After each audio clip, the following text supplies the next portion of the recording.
اگر جدید دنیا کی تاریخ سے یہ سوال پوچھا جائے کہ تقریباً 100 سال سے قائم شدہ قومی ریاستوں میں اسٹیبلشمنٹ عوامی قوت سے زیادہ طاقتور ہے تو اس کا جواب نفی میں آئے گا۔ دنیا بھر میں جہاں کہیں ایسی تحریکیں اٹھیں جن کے پیچھے ایک واضح عوامی اکثریت موجود تھی تو دنیا کے کسی ملک کی اسٹیبلشمنٹ اس کا سامنا نہیں کر سکی۔ کچھ دیر تک وہ عوام پر ظالمانہ اور جابرانہ ہتھ کنڈوں کا استعمال کرتی ہے، لیکن پھر اس عوامی سیلاب کے سامنے ڈھیر ہو جاتی ہے۔ ہمارے خطے میں اس کی تازہ ترین مثال 40 سال پہلے آنے والا انقلاب ایران ہے، جس میں صرف 6 کروڑ عوام کی طاقت کے سامنے 7 لاکھ فوج، 2 لاکھ پولیس اور ایک خفیہ ایجنسی ساواک کے 5000 اہلکاروں کی قوت خس و خاشاک کی طرح بہہ گئی تھی۔ یہ انقلاب کی تحریک بھی کسی ایک نظریے میں بہت بعد میں تبدیل ہوئی۔ آغاز میں شاہ ایران کی دشمنی میں کٹر کمیونسٹ تودا پارٹی اور کٹر مذہبی علماء ایک ساتھ اکٹھے ہو کر ایران کی سڑکوں پر نکلے تھے۔ پاکستان میں ایسی واحد مثال 1977 کی تحریک ہے جو ذوالفقار علی بھٹو کے خلاف اٹھی تھی۔ تقریباً 4 ماہ کے اندر اس تحریک نے پورا ملک جیم کر کے رکھ دیا تھا۔ 300 کے قریب لوگ اس میں قربان ہوئے۔ پاکستان کے ہر قصبے اور کوچے میں جلوس نکل رہے تھے اور ہر جلوس کو سنبھالنے کے لیے حکومت کے پاس چند سپاہیوں سے زیادہ نفری میسر نہیں تھی۔ 3 شہروں میں مارشل لاء لگایا گیا تو لوگوں کا امٹتا ہوا ہجوم اس قدر بے قابو تھا کہ وہاں موجود فوج نے اس لیے گولی چلانے سے انکار کیا کیونکہ اس کے بعد ہر کسی کو اپنا انجام واضح نظر آ رہا تھا۔ فوج کی قیادت صرف چند دن پہلے رتن سنیما لاہور میں ان مسلح گنڈوں کا انجام دیکھ چکے تھے جنہیں پیپلز پارٹی نے سنیما کی چھت پر کھڑا کر کے جلوس پر فائرنگ کروائی تھی اور عوام برستی گولیوں کی بوچھاڑ میں ان کی جانب بڑھے تھے اور ان کو مار کر لاشیں نیچے گرا دی تھیں۔ غم و غصے کا یہ عالم ہو تو اسٹیبلشمنٹ کی پوری قوت بے بس ہو کر رہ جاتی ہے۔ عوامی احتجاج کا سب سے پہلا سامنا پولیس کو کرنا ہوتا ہے۔ پاکستان میں اس وقت تقریباً 1500 پولیس اسٹیشن ہیں اور 3,60,000 کے قریب پولیس کے ملازمین ہیں، یعنی تقریباً ہر پولیس اسٹیشن کو پورے علاقے کے لیے 240 افراد میسر ہیں، جن میں انسپیکٹر جنرل سے لے کر نیچے تک تمام افسران بھی شامل ہیں۔ ایک محتاط اندازے کے مطابق پاکستان میں صرف 1 لاکھ پولیس والے ایسے ہیں جنہیں عوامی احتجاج کی صورت میں ڈیوٹی پر لگایا جا سکتا ہے۔ اگر 1500 پولیس اسٹیشنوں میں ہر اسٹیشن کے صرف ایک قصبے میں ہی روزانہ احتجاج شروع ہو جائے تو زیادہ سے زیادہ 60 سپاہی اس کو سنبھالنے کے لیے متعین ہو سکتے ہیں۔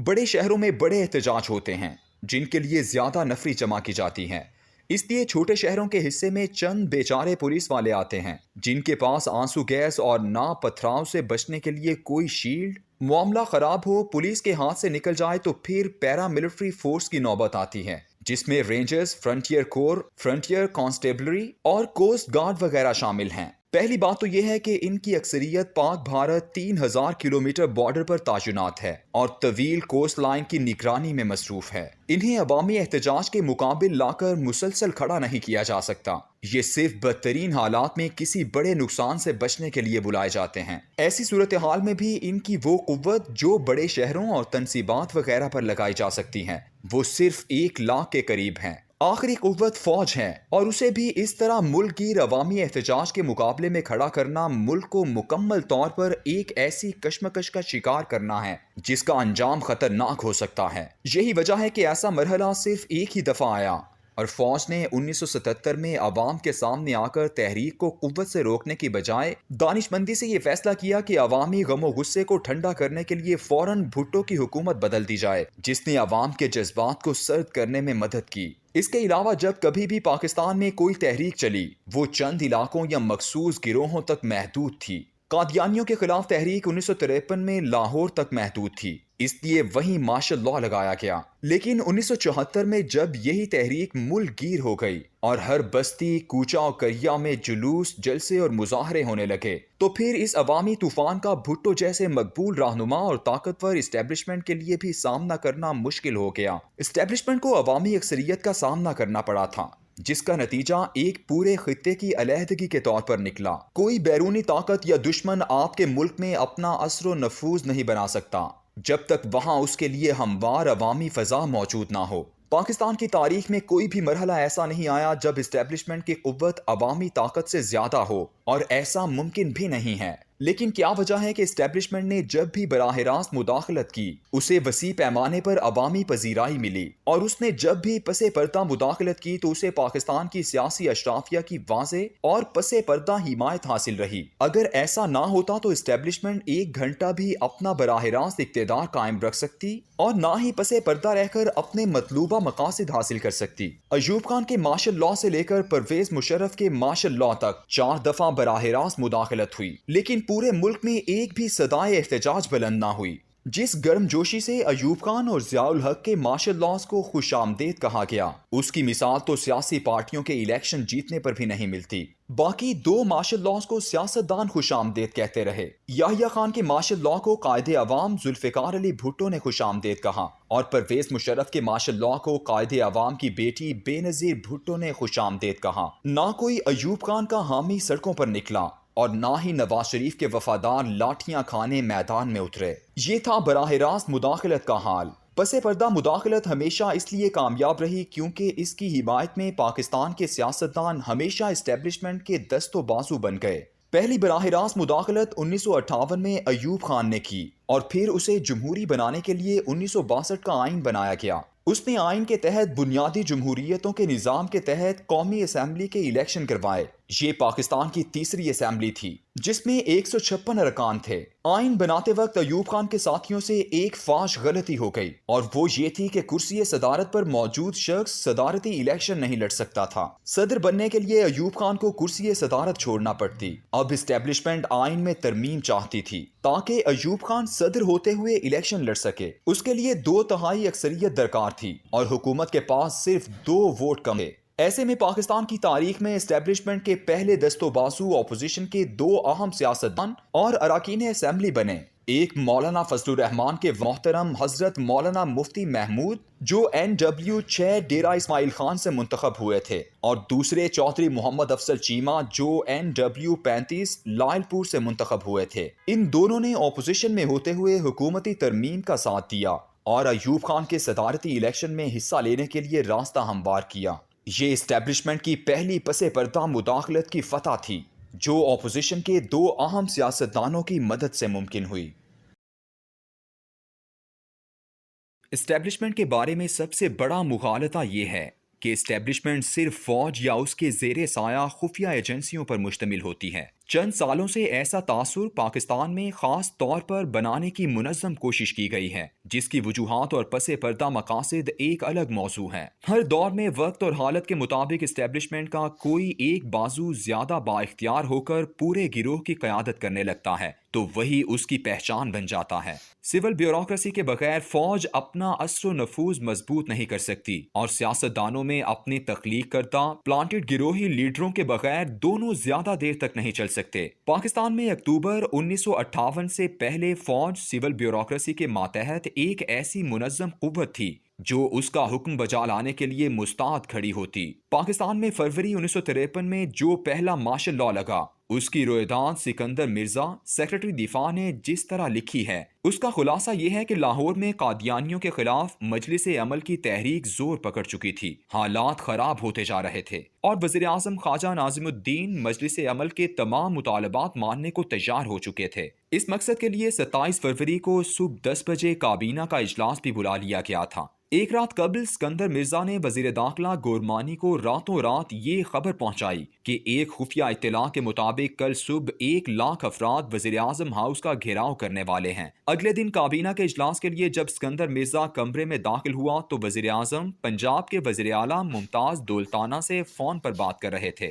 وزیر اعظم نے فون ہاتھ میں لیے ہوئے کابینہ سے کہا کہ وزیر اعلیٰ نے کہا ہے کہ آپ مجلس عمل کے مطالبات تسلیم کر لیں ورنہ لاہور راکھ کا ڈھیر بن جائے گا۔ سکندر مرزا نے وزیر اعظم سے کہا کہ آپ فون بند کریں، میں کچھ بات کرنا چاہتا ہوں۔ اس کے بعد سکندر مرزا بولے کہ وزیر اعلیٰ کو اتنی بے احتیاطی کے ساتھ کھلے فون پر گفتگو نہیں کرنا چاہیے، اسے بتا دیں کہ ہم کسی سے کوئی بات نہیں کریں گے، اور فوراً اجازت لے کر چلا گیا۔ وہاں سے وہ سیدھا آرمی انٹیلیجنس کے دفتر پہنچا، مخصوص سیکرا فون طلب کیا اور لاہور کے commanding officer general Azam Khan سے کہا لاہور میں سول انتظامیہ ناکام ہو گئی ہے،